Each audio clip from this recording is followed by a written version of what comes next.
Hello everyone! Welcome back to my channel. For today's video, I wanted to talk about how I work with clients.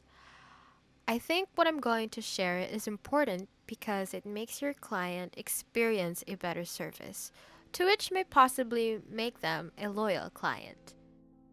Actually, most of my clients are returning clients, and I don't think it's just because of the quality of my work. But my service is also a factor, and I take pride in that. This particular piece isn't a commission. It's an art raffle prize, but for most part, my process was very similar to when I do a commission. So before I start a commission, I would go to Google, Pinterest, or Unsplash to gather my own photo inspirations or references to make a mood board and mix that with the description and or the photo references or inspirations that were provided by the client, just so it's clear to me what I will be doing. This will help me picture the piece in my head. After that, I make rough sketches or thumbnail sketches. This process will help me, the artist, figure out the composition, the overall look. And my intention here really is to decide on the pose. I have commissioned fellow artists before, and I was surprised to discover that they don't have the same process as I do. What I do is I offer a wide range of sketches for the client to choose from. Because what I envision isn't exactly always the same as what my client envisions. To me, I could be settled with this pose already, and in my head, wow, it's perfect. My client is going to love this. But when you have more options, you're going to be surprised because your client might actually like a different pose, even if it's not your favorite. So having several options for the client will help me get close to the direction my client really wants to go. This way, my client is more involved in the process, and definitely, they will appreciate this step.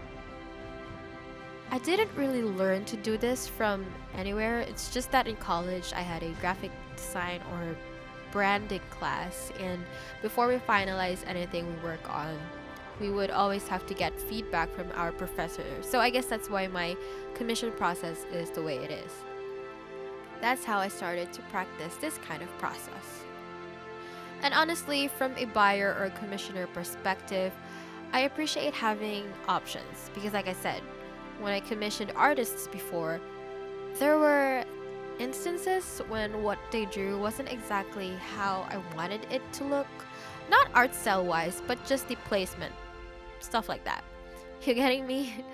But since they already started to color, or sometimes I would even get just one update, which is the finished piece, I got shy to ask for changes because I'm an artist too. I understand how annoying revisions can be when a piece has been colored already, or worse, finished. And I didn't want to give those artists a hard time. So I ended up just taking it as it is. But don't get me wrong, I love every piece I commission from other artists and treasure them with all my heart. It's just that I wish I got to give my input throughout the commission process. So, yeah. To me, the sketch phase is really pivotal, and sometimes it would even take me days before I move on to coloring a commissioned piece just because my client isn't satisfied with the sketch yet. In this art raffle prize, I only did 2 sketches since I was given post references. But if I was doing a commission that didn't have a specific instruction on the composition, I would make a minimum of 3 sketches to a maximum of 6. Depends really on what I feel. Next, when my client has decided on which sketch to proceed with, I'm gonna erase the other sketches and then work on the lighting. Again, I will be making multiple options for the lighting. I didn't do that in this art raffle piece, but usually that is my process for client work, so I will do that with just grayscale and show my client different lighting setups or scenarios, to which they can choose from as usual. It's important to note that I always prioritize what my client likes the most over what I like the most. So that is why I like to give my clients as much options as possible.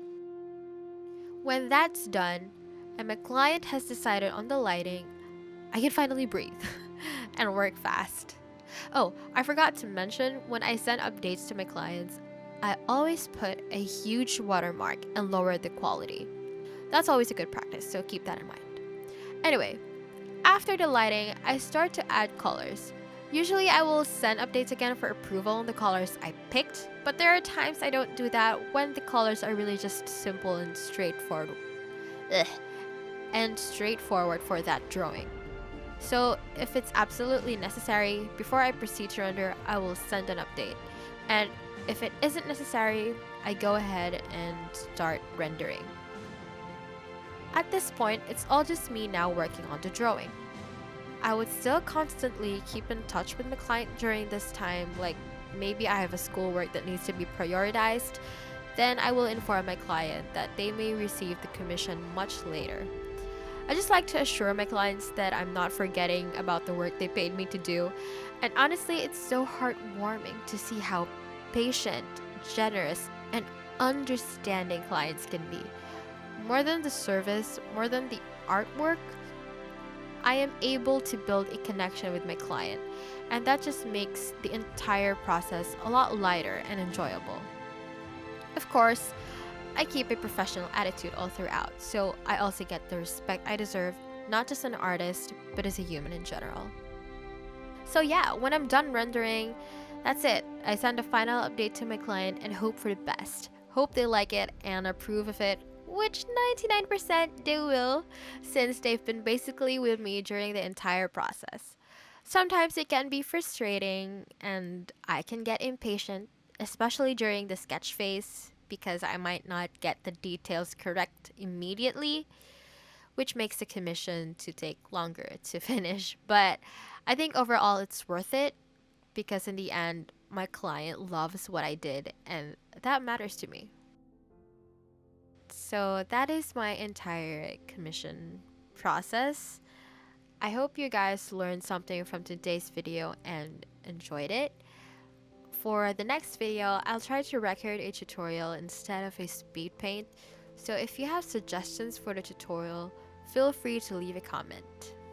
Thanks everyone, and I hope you enjoy watching the remaining part of the speed paint.